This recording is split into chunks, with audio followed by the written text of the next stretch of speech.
শেখ শাহজাহানকে ধরতে না পারায় পুলিশের ভূমিকা নিয়ে প্রশ্ন হাইকোর্টের। ফেরার শাসক নেতাকে আদালতে তলবের ভাবনা প্রধান বিচারপতির। সেদিন রাজ্য পুলিশের পাশাপাশি ইডি, সিবিআইকেও আদালতে উপস্থিত থাকার নির্দেশ দেওয়া হবে বলে ইঙ্গিত দিল প্রধান বিচারপতির ডিভিশন বেঞ্চ। আবার নতুন করে ধামাখালি ঘাট সংলগ্ন এরিয়াতে 144 ধারা জারি করা হয়েছে। সন্দেশখালী নিয়ে সরগরম রাজ্য রাজনীতি, অথচ এখনো অধরা শেখ শাহজাহান। সন্দেশখালী কাণ্ডের মূল পাণ্ডাকে রাজ্যের পুলিশ প্রশাসন আড়াল করছে বলে বারে বারে অভিযোগ করছে বিরোধীরা, যদিও সেই অভিযোগ প্রতিবার খারিজ করে দিয়েছে তৃণমূল শিবির।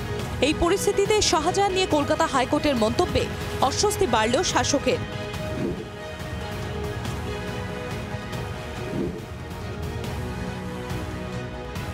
সন্দেশখালীতে 144 ধারা জারির উপর সোমবার অন্তর্বর্তী স্থগিতাদেশ জারি করে বিচারপতি কৌশিক চন্দ্রের সিঙ্গেল বেঞ্চ। তার বিরোধিতা করে মঙ্গলবার প্রধান বিচারপতির ডিভিশন বেঞ্চের দ্বারস্থ হয় রাজ্য। যদিও শুনানিতে রাজ্যের আবেদন ধোপে টেকেনি, সেই সঙ্গে পুলিশের ভূমিকা নিয়েও আদালতে প্রশ্নের মুখে পড়তে হয় রাজ্যকে।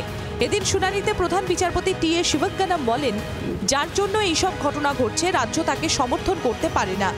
যদি পুলিশ তাকে ধরতে না পারে তাহলে এটা মনে করতে হবে যে তিনি রাজ্যের বাইরে আছেন, পুলিশ তাকে নিরাপত্তা দিতে পারে না। পুলিশের ভূমিকা নিয়ে প্রশ্ন তুলে বিচারপতি আরও বলেন, 19 দিনের উপর হয়ে গেল, কিন্তু যার কারণে সমস্যার সূত্রপাত তাকে ধরতেই পারল না পুলিশ, তিনি পালিয়ে বেড়াচ্ছেন। আমি বিস্মিত। শাহজাহান শুধু সন্দেশখালী তৃণমূল নেতা নন, তিনি উত্তর 24 পরগনার জেলা পরিষদের সদস্য। সেই পরিচয় টেনে বিচারপতি বলেন, তিনি নির্বাচিত জনপ্রতিনিধি, মানুষের প্রতি তিনি কোনো কর্তব্য পালন করেছেন বলে মনে হয় না। এখানেই না থেমে বিচারপতি বলেন, মূল অভিযুক্ত যদি ঘুরে বেড়ান তাহলে 144 ধারা জারি করে কি হবে? সাধারণ মানুষের হয়রানি বাড়বে। এদিন শুনানিতে শেখ শাহজাহানকে হাইকোর্টে তলবের ভাবনার কথা জানান প্রধান বিচারপতি টি.এ. শিবজ্ঞানম। সেদিন রাজ্য পুলিশের পাশাপাশি ইডি, সিবিআইকেও আদালতে উপস্থিত থাকার নির্দেশ দেওয়া হবে বলে ইঙ্গিত দেন তিনি।